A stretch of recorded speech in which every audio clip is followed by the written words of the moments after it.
सुरुवातीला एक नजर टाकूयात हेडलाईन्सवर। रशियाचे राष्ट्राध्यक्ष व्लादिमीर पुतीन भारत दौऱ्यावर, आज घेणार पंतप्रधान मोदींची भेट। आज दोन्ही देशांमध्ये होणार शिखर चर्चा। महायुती सरकारची आज वर्षपूर्ती, दुपारी 12 वाजता ताज प्रेसिडेंटमध्ये पत्रकार परिषद। मंत्री चंद्रशेखर बावनकुळे करणार संबोधित।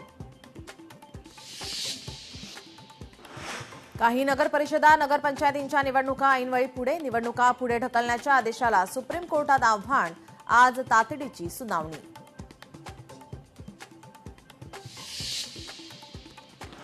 उपमुख्यमंत्री अजित पवारांचे पुत्र जय पवार यांचा आज विवाह सोहळा। बहरीनमध्ये मोठ्या थाटामाटात पार पडणार सोहळा। डेस्टिनेशन वेडिंगसाठी केवळ 400 पाहुण्यांना निमंत्रण।